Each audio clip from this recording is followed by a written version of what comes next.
কুৱেশ্যনটো হ'ল ত্ৰিভুজ P Q আৰৰ কিউ সমকোণ P Q 5 centimetre Q R 10 centimetre তেনেহ'লে আমি প্ৰমাণ কৰিব লাগে যে সাইন স্কোৱাৰ পি আৰু সাইন স্কোৱাৰ আৰ মিলিলে 1 হয় বুলিকে মানে এটা right angle triangle P Q আৰটো কিউত ৰাইট এংগেল হ'ব মানে সমকোণ হ'ব তাত দুটা চাইড দিছে আমি এইটো প্ৰুভ কৰিব লাগে ট্ৰাইংগেলটো হ'ল আমাৰ ৰাইট এংগেল ট্ৰাইংগেল মানে সমকোণী ত্ৰিভুজ 90 ডিগ্ৰী কোণটা থাকিব আৰু সেই সমকোণটো হ'ল কিউ মানে এই 90 ডিগ্ৰীটো হ'ব কিউ বাকি আমাৰ পি ইয়াত দিলোঁ আৰু আৰ দিলোঁ ইয়াত বা ইয়াত পি ইয়াত আৰ দিলে হ'ব খালি কিউটো আমাৰ 90 ডিগ্ৰী জেগাতে হ'ব লাগিব তাৰপিছত পি কিউ দিছে 5 চেণ্টিমিটাৰ পি কিউ মানে এডাল আমাৰ 5 চেণ্টিমিটাৰ দিলে তাৰপাছতে কিউ আৰ 10 চেণ্টিমিটাৰ এইটো 10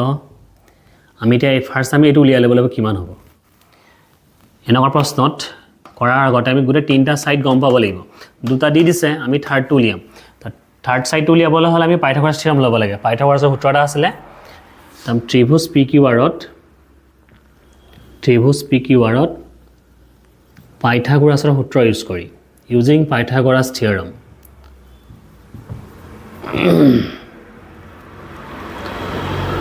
পাইথাগোৰাছৰ সূত্ৰ ব্যৱহাৰ যদি কৰোঁ পাইথাগোৰাছৰ সূত্ৰটো হ'ল অতিভুজ স্কোৱাৰ ইকুৱেল টু লম্ব স্কোৱাৰ প্লাছ ভূমি স্কোৱাৰ অতিভুজ মানে এডাল লম্ব এডাল ভূমি এডাল আমি এইচ বুলি কওঁ এডালক পি কওঁ এডালক বি কওঁ বেছ পাৰপেণ্ডিকুলাৰ হাইপটেনিয়াছ তাৰ প্ৰথম আমাৰ অতিভুজ আহে অতিভুজ মানে আমাৰ পি আৰটো আহিব অতিভুজ স্কোৱাৰ ইকুৱেল লম্ব প্লাছ ভূমি লম্ব মানে পি কিউ স্কোৱাৰ প্লাছ ভূমি মানে কিউ আৰ স্কোৱাৰ হাইপটেনিয়াছ পাৰপেণ্ডিকুলাৰ বেছ এতিয়া পি আৰটো দিয়া নাই আমাক ই তেনেকৈ থাকি যাব পি কিউ দি দিছে P Q 5 square Q R তলৰডাল দিছে 10 চেণ্টিমিটাৰ এইটো 10 স্কোৱাৰ হৈ যাব এতিয়া আমি ভাঙি দিম পি আৰ স্কোৱাৰ এইটো হ'ব 25 এইটো হৈ যাব আমাৰ 100 দুইটা আমি প্লাছ কৰিম এতিয়া প্লাছ কৰিলে 125 তাৰ পাছত আমি বৰ্গমূল ল'ম ইয়াৰ বৰ্গমূল যদি চাওঁ ইয়াৰ বৰ্গমূল ডাইৰেক্ট নাথাকে ইয়াৰ নাথাকিলে ৰুট অভাৰ চিনটো গুচি আহে 125ৰ বৰ্গমূল নাই ৰুট অভাৰ চিন দিলোঁ তাৰ পাছত আমি যদি 125ক 25 পূৰণ 5 ভাঙোঁ এনেকৈ ভাঙিব 25 5 গুণ 125 হয় ভাঙিলে কি হ'ব এই 25ৰ বৰ্গমূল এটা আছে 5 ওলাই আহিব আৰু ইয়াৰ নাই ই থাকি যাব ভিতৰতে ইয়াৰ যিটো স্কুৱেৰ ৰুট 5 ওলাই আহিলে ইয়াৰ নাই কাৰণে ভিতৰত থাকি গ'ল তেনেহ'লে পি আৰ যিটো সেইটো হ'ল আমাৰ 5√5 চেণ্টিমিটাৰ আমি এই ছাইডটো গম পাই গ'লোঁ 5√5 চেণ্টিমিটাৰ এতিয়া আমি গোটেই তিনিটা ছাইড গম পালোঁ আমি এইটো এতিয়া প্ৰুভ কৰিব যিটো আমাক লাগে আমি এতিয়া কৰিব পাৰিম আমাক লাগে যিটো লেফ্ট হেণ্ড ছাইড লিখি লওঁ লেফ্ট হেণ্ড ছাইড মানে এই পাৰ্টটো এইটো ৰাইট হেণ্ড ছাইড এইটো left hand side sine square P plus sine square R sine square P sine থিটাৰ যিটো সূত্ৰ সাইন থিটা উলিয়াবলৈ হ'লে সূত্ৰ হ'ল p/h মানে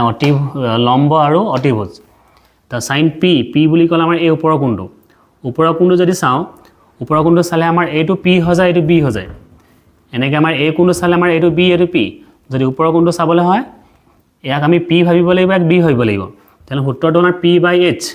পি হ'ব আমাৰ এই কোণটোৰ কাৰণে পি হ'ব 10 আৰু এইচটো একেটাই আছে তো সাইন p/h মানে পি বুলি ক'লে আমি 10 হৈ যাব আৰু h মানে হৈ যাব 5√5 স্কোৱাৰ আছে আমি স্কোৱাৰ দি দিলোঁ সাইন আৰ মানে তলৰ কোণটো চালে আমাৰ এইটো বি আৰু এইটো পি চেঞ্জ নহয় ই পি হৈ থাকিব এইটো বি হৈ থাকিব এতিয়া সূত্ৰত আমাৰ p/h পি মানে 5 আৰু h মানে একেটাই 5√5 স্কোৱাৰটো আছে একে থাকিলে তাৰপিছত আমি যদি কটাৱদি এইটো যাব দুবাৰ তাৰপৰা স্কোৱাৰ ভাঙি দিম 2 স্কোৱাৰ হ'লে ওপৰত 4 হৈ যাব আৰু √5 স্কোৱাৰটো হৈ যাব অকল 5 তাৰ পাছত এইটো কাট খাব ওপৰত একো নাই 1 থাকিলে 1 স্কোৱাৰ কৰিলে 1 হ'ব আৰু √5 2 স্কোৱাৰ কৰিলে আমাৰ 5 হৈ যাব তাৰ পাছতে লসাগু ল'ম 5 আৰু 5ৰ লসাগু 5 আহিলে লসাগু 5 আহিলে ওপৰত হ'ব 4 যোগ 1 4 1 হৈ যাব ওপৰত 5 তলত আছিলে 5 5 কাটিলোঁ থাকি গ'ল 1 যিটো আমাক লাগিছিলে তেনেহ'লে এইটোৱে আমাৰ ৰাইট হেণ্ড ছাইড ইমানেই আমাক লাগে এমৰ মান উলিয়াব লাগে find the value of M এইটো আমাক দি দিছে ইয়াত আমি যেটো এম আছে ইয়াৰ মানটো উলিয়াব লাগে এতিয়া ইয়াত যদি আমি চাওঁ এইটো হ'ল বেছবোৰ যদি একে থাকে মানে ভূমি যদি একে থাকে আৰু হৰণ হৈ থাকিলে যিটো মাত্ৰা পাৱাৰ এইকেইটা মাইনাছ হৈ যায় যদি তলৰবোৰ একে থাকে হৰণ হৈ থাকিলে এই দুটা মাইনাছ হৈ যায় পাৱাৰকেইটা মাইনাছ হৈ যায় তেনেহ'লে আমাৰ যদি পাৱাৰটো চাওঁ এইটো আৰু এইটো মাইনাছ হৈ যাব বেছ যিটো আছে সেইটো এবাৰ লিখিম যিটো তলত আছে সেইটো এবাৰ আহিব আৰু এইটো আৰু এইটো মাইনাছ হৈ যাব m + 1 মাইনাছ হৈ যাব এইটো জিয়ালত যিটো আছে -5 বিয়োগ হৈ যাব এইটো ইফালে যিটো আছে একে থাকিব -3 পাৱাৰ 7 তাৰ পাছত বা এইটো সিঙ্গল হৈ যোৱাৰ পাছত যিটো তলত এইটো এছলে কাট খাই যাব মানে নাইকিয়া হৈ যাব ই থাকি যাব আৰু ই থাকি যাব এফালে পাৱাৰ যিটো আছিল সেইটো থাকি গ'ল m + 1 আৰু এইটো মাইনাছ মাইনাছ +5 হৈ গ'ল আৰু এইফালে থাকি গ'ল 7 টো ইয়াত যদি আমি কৰোঁ m 5 একে 6 হৈ যাব +6 টো পাই যাব মাইনাছ হৈ যাব তো m = 7 + 6 টো গ'ল -6 হৈ গ'ল ইয়াৰ পৰা আমাৰ m ওলাই যাব 1 তেনেহ'লে m = 1 কুৱেশ্যন নম্বৰ 48 -1,7 আৰু 4,-3 বিন্দু সংযোগী ৰেখাখণ্ডক 2:3 অনুপাতত ভাগ কৰা বিন্দুৰ স্থানাংক উলিয়াব লাগে মানে এটা ৰেখাখণ্ড আছে যাৰ বিন্দু দুটা হ'ল -1,7 আৰু 4,-3 এই ৰেখাখণ্ডক এটা বিন্দু আছে যিটো আমি কি নাজানো সেইটো তাৰ নাম ধৰিলে p ইয়াৰ আমি স্থানাংক উলিয়াব লাগে যিটোৱে এই ৰেখাডালক 2:3 ভাগ কৰিছে অনুপাতটো মানে এডোখৰ 2 এডোখৰ 3 এটা বিন্দুৱে এই ৰেখাডালক 2:3 ভাগ কৰিছে এই বিন্দুৰ স্থানাংক উলিয়াব লাগে এটা আমি বিভাজন সূত্ৰ লগাব লাগিব এটা আমাৰ x1 y1 x2 y2 আমাৰ এইটো অনুপাতটো হৈ যায় m1 m2 ধৰা হ'ল বিন্দুটোৰ স্থানাংক px, y মানে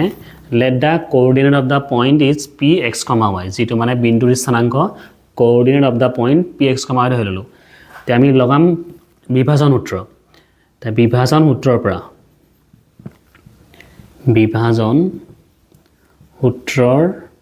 পৰা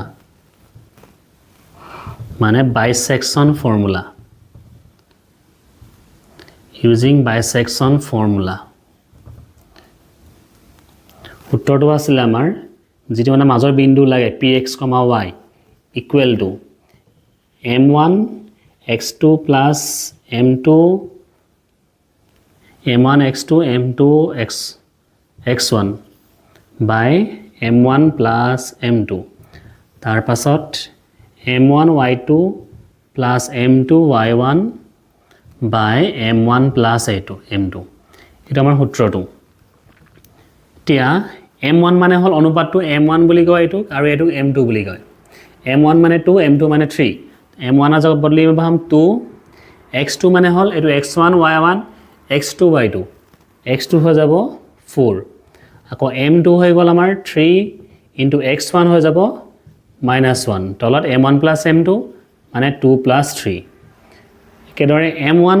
2 y2 মানে হৈ যাব -3 plus m2 হৈ গল 3 আৰু y1 হৈ গল আমাৰ 7 তলত m1 plus m2 2 plus 3 তে আমি যদি কৰো এটো হৈ যাব 2 4 গুণ 8 এটো প্লাস এ মাইনাস এ 3 গুণ 3 তলত 5 আৰু ইয়াত 2 3 এ 5 হল তলত 2 3 গুণ -6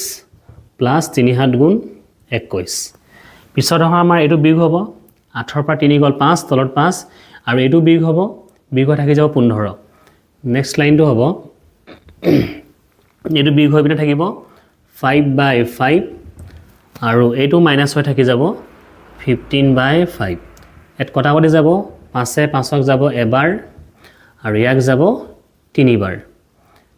তেনেহলে আমাৰ যেটো আনসাৰ লাগিছিলে বিন্দুৰ স্থানাংক 1,3 এটা এক্সাম নম্বৰ 50 এটা মুনাত 3টা ৰঙা আৰু 5টা কলা ৰঙৰ বল আছে মুনাৰ পৰা যাদৃচ্ছিকভাৱে এটা বল টনা হল বলটো ৰঙা হোৱা মানে ৰেড বল হোৱাৰ আৰু ৰঙা নোহোৱা মানে ৰেড নোহোৱাৰ সম্ভাৱিতা কি হৈছে প্ৰথমে লিখিলাম টোটাল কি বল আছে আৰু কেটা বল আছে তাৰ ৰঙা বলৰ সংখ্যা আছে ৰঙা বলৰ সংখ্যা হল আমাৰ 3টা তাৰ পাছত কলা বলৰ সংখ্যা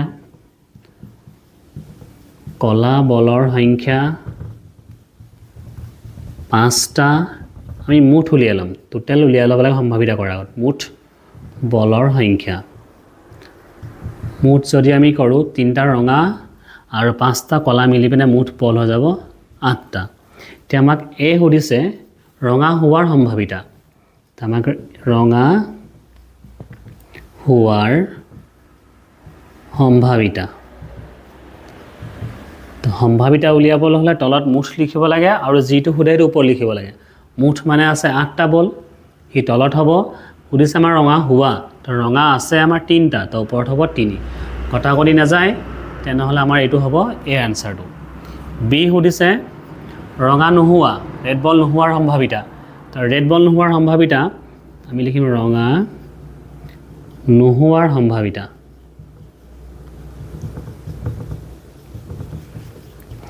ৰঙা নোহোৱা যদি উলিয়াবলৈ যাওঁ মুঠ তলত থাকিব একেটাই তলত সদায় মুঠে বহিব আৰু যিটো সুধিছে ৰঙা নোহোৱা তো ৰঙা আছে 3টা তো ৰঙা নোহোৱা মানে কলা 5টা আছে তো ৰঙা নোহোৱা হ'ব আমাৰ 5টা যিটো আমাৰ ৰঙা নহয় এটোও কথা কৰি নাযায় হিমানে আনসাৰ এবাৰ আমি সেকশন সিৰ যিটো নম্বৰ 3 কে থাকে তাৰ কোৱেশ্চনটা চাওঁ প্ৰমাণ কৰা যে এটা বহি বিন্দুৰ পৰা বৃত্তলে টনাই স্পৰ্শবোৰ সমান বুলি প্ৰমাণ কৰিব লাগে মানে এটা বৃত্তৰ যদি বহি বিন্দু এটাৰ পৰা তালে স্পৰ্শক আমি দুটা আকো এই দুইটা সমান বুলি প্ৰমাণ কৰিব লাগে আমি ধৰিলাম বহি বিন্দুটো পি বুলি কিবা নাম নিচে ললে হল এই দুটা বিন্দুৰ নাম ললো এ আৰু বি কেন্দ্ৰটোৰ নাম ও আৰু আমি জয়েন কৰিলাম এই ব্যাসাৰ্ধটো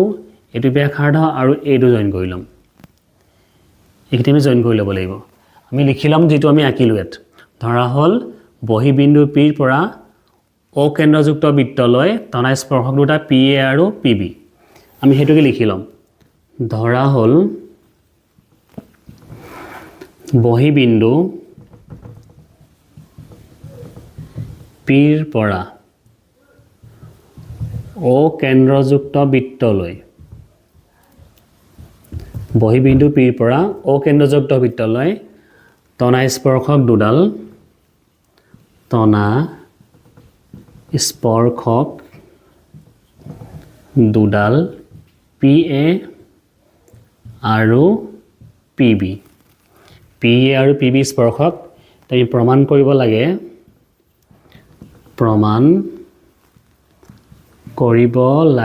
যে আমি প্ৰমাণ কৰিব লাগে এই দুইডাল সমান বুলিকে তাৰ মানে পি এ যিটো স্পৰ্শক সমান হ'ব লাগিব পি বি লগত P A equal to P B তে আমি তাৰ আগতে প্ৰথমে অঙ্কন কৰিলো আমি যিবোৰ মানে এক্সট্ৰাকে জয়েন কৰি ললো নিজে আমি জয়েন কৰিলো পি ও জয়েন কৰিলো ও এ জয়েন কৰিলো আৰু ও বি জয়েন কৰিলো পি ও এ আৰু ও বি সংযোগ কৰা হল আমি এটো লিখি লওঁ ফাৰ্স্ট যেটো আমি জয়েন কৰি ললো সংযোগ কৰা হল এতিয়া আমি কৰিম প্ৰমাণ তা প্ৰমাণটো কৰিবলৈ হলে কেনেকৈ হ'ব আমি যদি চাওঁ এই ছবিটোত পি ও এ আৰু পি ও বি দুটা ত্ৰিভুজ হয় দুটা ত্ৰিভুজ যদি আমি সৰ্বসম প্ৰমাণ কৰি দিওঁ দুটা ত্ৰিভুজ যদি সৰ্বসম প্ৰমাণ কৰি দিওঁ এ বাহু টিয়াৰ সমান হৈ যাব সিপিসিডি শৰ্ত বুলি কয় দুটা ত্ৰিভুজ যদি সৰ্বসম হৈ যায় অনুৰ বংশবোৰ সমান হৈ যাব আমাৰ কামটো হ'ব এতিয়া এইটো আৰু এইটো সৰ্বসম প্ৰমাণ কৰা ত্ৰিভুজ পি ও এ আৰু পি ও বি আমি ত্ৰিভুজৰ লৈ লওঁ ত্ৰিভুজ পি ও এ আৰু ত্ৰিভুজ পি ও বি ৰ পৰা আমি এটো সৰ্বসম কৰি লওঁ যদি চাবলৈ চাওঁ ও এ আৰু ও বি সমান হ'ব ইউ ব্যাসাৰ্ধ হয় এটো ব্যাসাৰ্ধ হয় একে বৃত্তৰ ব্যাসাৰ্ধবোৰ সমান থাকে তেনেহলে আমাৰ প্ৰথমটো হৈ যাব ও এ ইকুৱেল টু ও বি কাৰণ হল একে বৃত্তৰ ব্যাসাৰ্ধ তাৰ পাছতে আমি যদি চাওঁ এইটো হল ব্যাসাৰ্ধ আৰু এইটো হল স্পৰ্শক আৰু ব্যাসাৰ্ধ পৰস্পৰ লম্ব মানে 90 ডিগ্ৰী কোণ হ'ব একেদৰে ইউ 90 ডিগ্ৰী কোণ হ'ব তেনেহলে এংগল এ আৰু এংগল বি ইকুৱেল হ'ব 90 ডিগ্ৰী কে angle A equal angle B দুইটা 90 ডিগ্ৰী হ'ব যেহেতু ব্যাসাৰ্ধ আৰু স্পৰ্শক পৰস্পৰ লম্ব হেকানে দুইটা সমান হল তাৰ পিছত আৰু এটা আমাক লাগিব আৰু এটা হ'ব আমাৰ PO2 এইডাল আমাৰ সাধাৰণ বাহু এই ত্ৰিভুজটোৰ হয় PO ইকুৱেল টু PO ইয়াক আমাক কয় কমন সাইড বা সাধাৰণ বাহু দুইটা ত্ৰিভুজৰ তিনটা শৰ্ত পোৱাৰ লগে লগে ত্ৰিভুজ দুটা সৰ্বসম হৈ যাব এইটো আৰু এইটো সৰ্বসম হৈ যাব এতেকে ত্ৰিভুজ POA সৰ্বসম ত্ৰিভুজ POB তা শৰ্তটো হল আমি যদি চাওঁ এইটো হল আমাৰ 90 ডিগ্ৰী কোণ মানে ৰাইট এংগল R অতিভুজডালক H বুলি কয় আৰু এইটো সাইড বাহু এটা তো RHS সমকোণ অতিভুজ বাহু শৰ্ত মতে RHS এটা ত্ৰিভুজৰ সৰ্বসম হোৱাৰ লগে লগে এই সাইডটো এ লগত সমান হৈ যাব CPCT মতে এতেকে PA ইকুৱেল টু PB দুটা ত্ৰিভুজ সৰ্বসম হৈ যোৱাৰ লগে লগে CPCT মতে অনুৰূপ অংশবোৰ সমান হৈ যায় তাই দুটা সমান হৈ গ'ল সমান হোৱাৰ লগে লগে আমাৰ প্ৰমাণটো হৈ গ'ল যেটো আমাক লাগিছিলে এতেকে প্ৰমাণিত হ'ল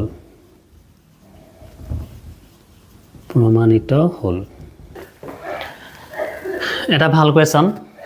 যেটো সমান্তৰ প্ৰগতিৰ হয় আহিব পাৰে এটা সমান্তৰ প্ৰগতিৰ প্ৰথম n টা পদৰ যোগফল প্ৰথম n টা পদৰ যোগফল দিছে এইটো তে আমাক সুধিছে 25তম পদটো কিমান 25তম পদ মানে 825 টো উলিয়াবলৈ গৈছে n টা পদৰ যোগফল মানে SN an নহয় আকৌ n টা পদৰ যোগফল মানে SN আমাক দি দিছে SN equal to 3n² / 2 plus 13/2n এটা আমাক দি দিছে SN তে আমি প্ৰথমে A25 উলিয়াবলৈ সূত্ৰ হল A25 উলিওৱাৰ সূত্ৰ হল A + 24D তে আমি তাৰ কাৰণে A টো জানিব লাগিব আৰু D জানিব লাগিব প্ৰথম পদ আৰু সাধাৰণত জানিব লাগিব তাৰ কাৰণে প্ৰথমে কি কৰিম S1 S2 দুটামান উলিয়াই লম S1 মানে কি n ৰ জায়গাত এবাৰ 1 বহাম S2 মানে এবাৰ n ৰ জায়গাত 2 বহাম যদি ফাৰ্স্ট আমি S1 উলিয়াও 1 মানে n ৰ জায়গাত 1 বহাম ইয়াত যদি আমি 1 বহাই দিও 1 2 স্কয়াৰ হলে একে হৈ থাকিব 3 গুণ 3 তলত 2 এটো যদি আমি 1 বহাও 13 গুণ 13 13 থাকিব তলত 2 তাৰ পাছতে লখাগু লম 2 আৰু 2 লখাগু 2 আহিব 13 3 এ যোগ হৈ পিনে 16 হৈ যাব 2 এ 16 যাব 8 বাৰ S1 ওলালে আমাৰ 8 S1 আৰু A1 একেটাই A1 আৰু S1 একেটাই আমি প্ৰথম পদটো গম পাই গলো A1 আৰু A একেটাই এতিয়া আমি উলিয়াম S2 এবাৰ n ৰ জায়গাত 2 বহাম n ৰ জায়গাত 2 বহাও ইয়াত n2 যদি 2 বহাও 2 স্কয়াৰ হলে 4 4 3 গুণ 12 হৈ যাব তলত আছে 2 ইয়াতো এবাৰ 2 বহাম n ৰ জায়গাত 13 2 গুণ বা 2 2 কাট খাই যাব 2 2 কাট খাই পিনে n ৰ জায়গাত 2 বহাইলো 2 2 কাট খাই গল থাকি গল 13 2 এ আমি 6 কাটিব পাৰিম 2 এ 12 ক যাব 6 বাৰ 6 + 13 মানে ওলাই গল আমাৰ 19 এটো আমাৰ S2 S1 আৰু A1 একেটাই খালি S2 আৰু A2 একেটাই নহয় S2 মানে হল দুটা মিলি পিনে 19 আছে ই S1 মানে হি অকলে এটা 8 আছিল S2 মানে হল 1 নম্বৰ A1 আৰু A2 এই দুটা মিলি পিনে S2 হয় A1 + A2 মিলি পিনে S2 হয় S2 মানে হল A1 + A2 আমাক লাগিব A2 উলিয়াব লাগিব তা A2 উলিয়াবলৈ হলে আমি S2 ৰ পৰা যেটো S1 মাইনাস কৰি দিব লাগিব A2 উলিয়াবলৈ হলে S1 ওলাই গল S2 ওলাই গল তে আমি A2 উলিয়াব লাগিব কাৰণ S2 আৰু A2 একেটাই নহয় তে A2 উলিয়াবলৈ হলে আমি কি কৰিম S2 ৰ পৰা S1 মাইনাস কৰি দিম তে S2 হল আমাৰ 19 S1 হৈ গল আমাৰ 8 তা 19 ৰ পৰা যদি 8 বিক কৰি 11 থাকি যাব এটো হল আমাৰ A2 আৰু এটো হল আমাৰ A1 আমাক লাগে সূত্ৰটো A25 25তম পদ মানে A + 24D A লাগে A মানে হল আমাৰ A1 আমি A 8 গম পালো এটা D উলিয়াব লাগিব তো D উলিয়াবলৈ হলে সূত্ৰ হল আমি D টো উলিয়াই লওঁ D হল A2 - A1 2 নম্বৰ পৰা 1 নম্বৰ বিক কৰিব লাগে A2 হল আমাৰ 11 A1 হৈ গল আমাৰ 8 তো 11 পৰা যদি 8 বিক কৰি থাকি যাব 3 আমি A গম পাই গলো যেটো আমাক লাগিছিল A গম পালো D গম পাই গলো এতিয়া আমি A25 উলিয়াব পাৰিম এতিয়া যেটো আমাক লাগে এতিয়া A25 লাগে সূত্ৰ হল A + 24D A পালো আমি 8 আৰু 24 * D D মানে পালো আমি 3 আমি 3 বহাই দিও 8 প্লাস এটো পূৰণ কৰিম 4 3 12 2 কলিবল 1 3 2 6 1 7 তাৰ পাছত যোগ হৈ গলে আঠা ওলাই যাব উত্তৰটো আখি তেনহলে 25তম পদটো হল আখি নেক্সট কুৱেশ্যন নম্বৰ 53 এটা পুতলা একে ব্যাসাৰ্ধযুক্ত এটা অৰ্ধগোলকৰ ওপৰত 3.5 সেন্টিমিটাৰ ব্যাসাৰ্ধযুক্ত এটা শংকুৰে গঠিত পুতলাটোৰ মুঠ উচ্চতা হ'ল 15.5 সেন্টিমিটাৰ তেনেহ'লে মুঠ পৃষ্ঠকালি উলিয়াবলৈ গৈছে এটা টয় আছে মানে হেমিস্ফিয়াৰ আৰু কোণেৰে গঠিত মানে পুতলাটো হ'ল দেখাত তলডোখৰ এটা অৰ্ধগোলক আৰু তাৰ ওপৰতে এটা আছে কোণ শংকু পুতলাটো এটো তলডোখৰ অৰ্ধগোলক ওপৰডোখৰ শংকু যাৰ ব্যাসাৰ্ধ হ'ল যেটো ব্যাসাৰ্ধ 3.5 সেন্টিমিটাৰ ব্যাসাৰ্ধ 3.5 সেন্টিমিটাৰ আৰু টোটাল যেটো হাইট পুতলাটোৰ মুঠ উচ্চতা হ'ল 15.5 সেন্টিমিটাৰ 15.5 সেন্টিমিটাৰ তে ব্যাসাৰ্ধ যদি এটো ব্যাসাৰ্ধ হ'লে এডোখৰ আমাৰ ব্যাসাৰ্ধ হয় অৰ্ধগোলকৰ এটো ব্যাসাৰ্ধ এটো ব্যাসাৰ্ধ ই যদি 3.5 হয় আমাৰ এডোখৰো 3.5 এ হ'ব এই গুটেটো 15.5 এডোখৰ হ'ল আমাৰ 3.5 তেনহ'লে আমাৰ এডোখৰ যেটো আমাৰ শংকু পাৰ্ট ইয়াৰ যেটো উচ্চতা এটো উলিয়াবলৈ হ'লে এই গুটেটোৰ পৰা আমি এডোখৰ মাইনাস কৰি দিব লাগিব এই গুটেটো আমি এডোখৰ মাইনাস কৰিলে আমাৰ এডোখৰ থাকি যাব তো 15.5 ৰ পৰা যদি 3.5 মাইনাস কৰোঁ যেটো ইয়াৰ উচ্চতা ই হৈ যাব আমাৰ 12 সেন্টিমিটাৰ ওলাই যাব এটো হ'ল টোটাল 15.5 ব্যাসাৰ্ধ 3.5 তেনেহ'লে এইটো হৈ যাব আমাৰ 12 সেন্টিমিটাৰ আমি হেতু লিখি লম দিয়া আছে given to ব্যাসাৰ্ধ মানে ৰেডিয়াস 2 হৈ গ'ল আমাৰ 3.5 সেন্টিমিটাৰ তাৰ পাছত মুঠ উচ্চতা টোটাল হাইট মুঠ উচ্চতা হ'ল 15.5 সেন্টিমিটাৰ আমি উলিয়াই লম শংকু অংশৰ উচ্চতা যেটো ওপৰৰ cone part height of cone part মানে শংকু অংশৰ উচ্চতা শংকু অংশৰ উচ্চতা এটো লাভ total 15.5 minus 3.5 equal to 12 centimetre এটা আমাক উলিয়াবলৈ কৈছে পৃষ্ঠকালি মুঠ পৃষ্ঠকালি মানে ইয়াৰ পৃষ্ঠকালি যোগ ইয়াৰ পৃষ্ঠকালি শংকুৰ যদি পৃষ্ঠকালি চাওঁ ইয়াৰ সূত্ৰ হ'ল আমাৰ পাই r l আৰু ইয়াৰ অৰ্ধগোলকৰ পৃষ্ঠকালি সূত্ৰ হ'ল 2 পাই r স্কয়াৰ তা আমাক এইখিনি উলিয়াবলৈ হ'লে এই বস্তুবোৰ আমাক লাগিব পাইটো জানোৱে আমি 2 টো 2 এ থাকিব r মানে ব্যাসাৰ্ধ দিয়া আছে আমি উলিয়াব লাগিব a l মানে নতি উচ্চতা যেটো ইয়াৰ হাইট যেটো নতি উচ্চতা সেলেন্ট হাইট আমি এই বস্তু দিলে উলিয়া ল'ব লাগিব তো এইটো উলিয়াবলৈ হ'লে আমাৰ সূত্ৰ হ'ল